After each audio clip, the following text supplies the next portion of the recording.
Indonesia. The Burung Quartet is a literary tetralogy written by Indonesian author Pramo, Pramo Edya and Ananta Tawera. It is composed of the novels This Earth of Mankind, Child of All Nations, Footsteps, and House of Glass, published between 1980 and 1988. Minke is a young Javanese student of great intelligence and ambition, living equally among the colonists and the colonized of the 19th century Java. He battles against the confines of colonial strictures. It is love for his analysis that enabled him to find the strength to embrace his world. Child of All Nations. In Child of All Nations, the reader is immediately swept up by a story that is profoundly feminist, devastatingly anti-colonialist, and full of heartbreak, suspense, love, and fury. Pramoedya immerses the reader in a world that is astonishing in its vividness, the cultural whirlpool that was the Dutch East Indies of the 1890s. Footsteps. As the world moves into 20th century, Minke, one of the few European educated Javanese, optimistically start a new life in a new town, Betawi, with this enrollment in medical school and opportunity to meet new people. There is very reason to believe that he can leave behind the tragedies of the past. House of Glass.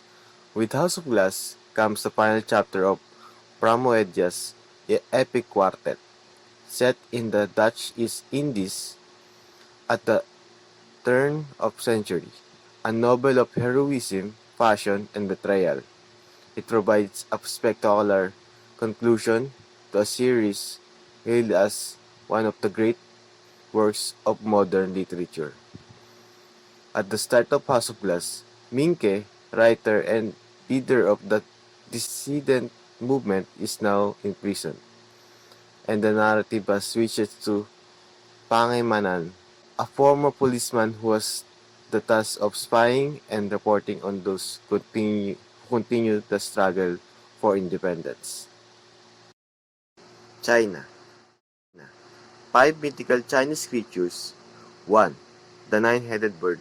The nine-headed bird is also called the bird brings disaster, and it only comes out at night when it puts on plumage. It becomes a bird, and when it takes off, it becomes a beautiful woman.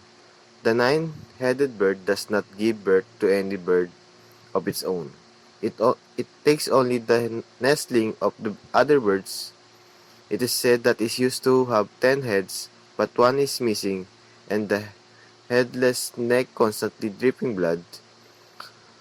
There are two versions of the story on how the bird lost one of its heads. One version holds that it was beaten up by a fierce mythical dog, while a more widely spread version suggests the emperor of Zhou dynasty ordered a hunter to shoot its heads off, but that didn't stop the evil bird.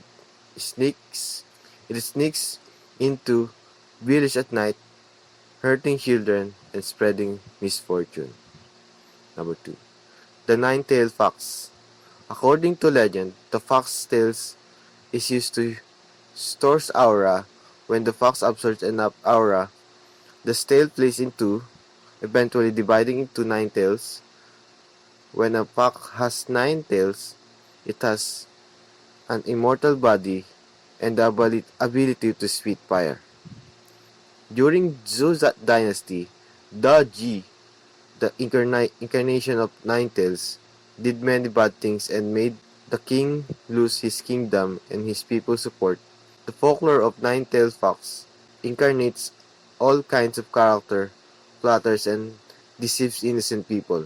Therefore, the fox gradually becomes a byword of cunning. Number 3. Chinese Unicorn.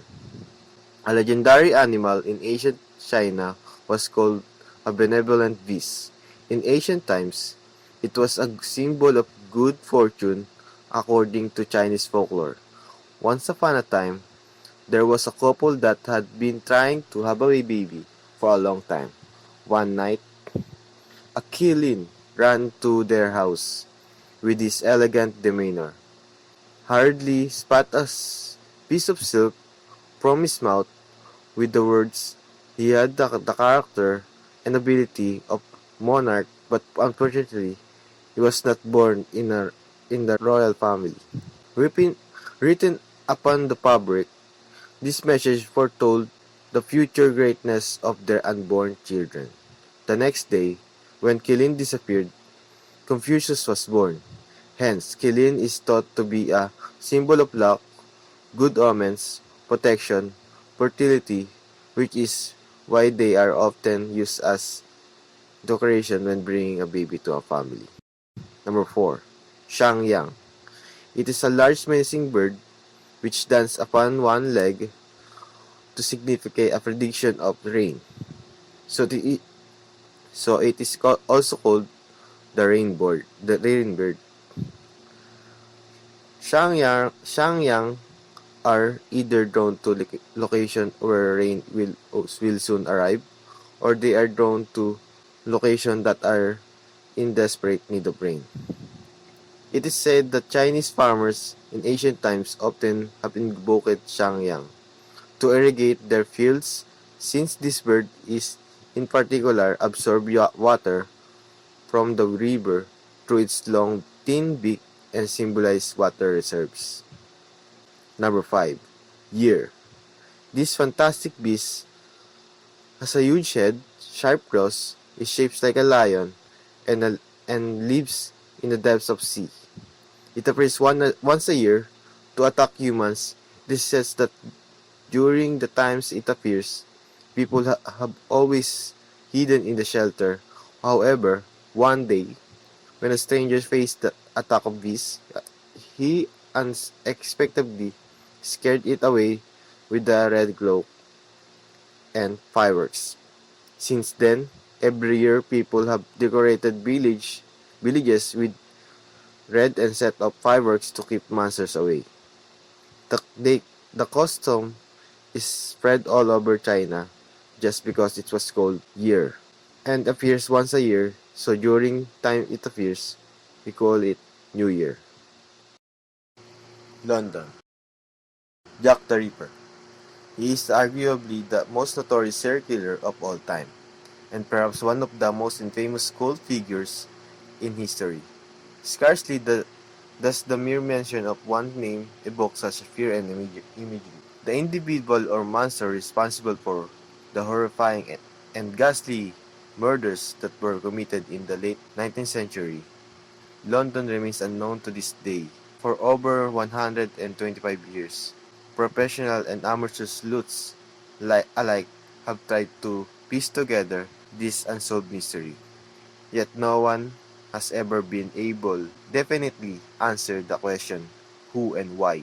What sort of person would have been capable of committing such horrible acts, and why did they target such poor disadvantaged women?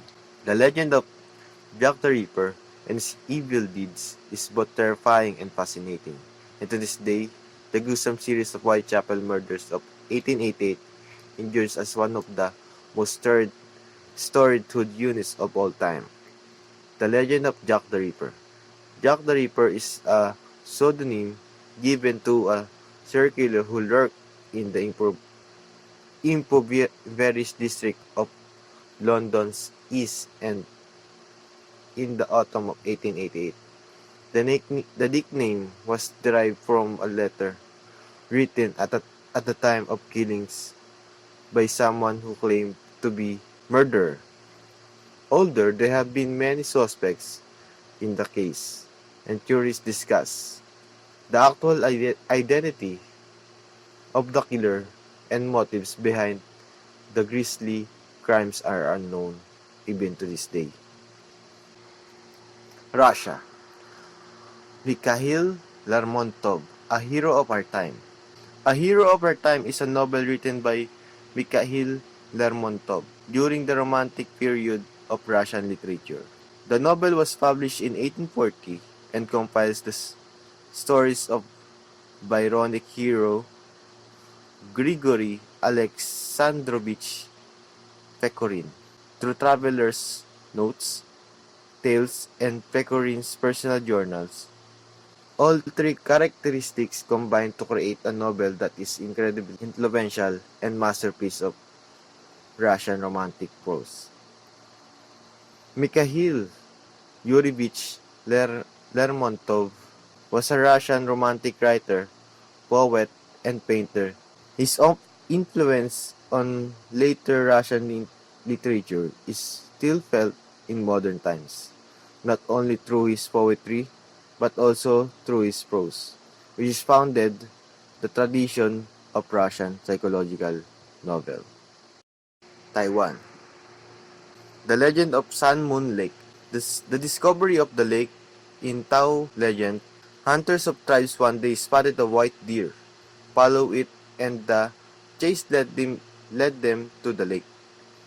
The hunters were so impressed by the landscape with its lush greenery, fish fields, waters, and abundant wildlife that they decided to relocate to the lakeside. The countryside became theirs, and they still live there to this day. The Sun Moon Lake legend, while the deer hunting legend is told by many tribes. There is another legend that is especially popular among tourists. This legend tells of how the Tao one day working their land when they heard a massive boom before the sky went dark. The sun had disappeared, but they took comfort in the fact that the moon would soon come after to offer them light. However, when the moon came out that night, same thing happened, and the world was left in utter darkness. A young couple took it upon themselves to search for the sun and moon, and after a long hard trek, they came to the lake.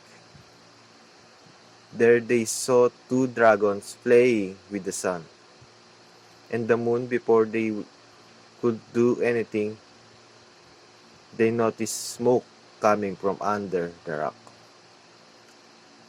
They moved the rock and followed a passage to find an old lady that claimed the dragon had forced her to live there cooking their meals. After hearing this couple were worried that they could not defeat the dragons. The old lady had an idea. She told them of the golden axe and scissor under Ali Mountain, which when thrown in the lake would kill the dragons instantly. They found the axe and scissors, threw turn at the dragons, and won back the sun and moon. But unfortunately, they didn't have the strength to put either back into the sky. The old lady then informed them of the powers of dragon eyeballs. Apparently, once consumed, you would have the strength of the dragon, and so the couple ate an eyeball from each dragon. They soon became giants, and with their now superhuman strength, the couple lifted the sun into the sky using a palm tree.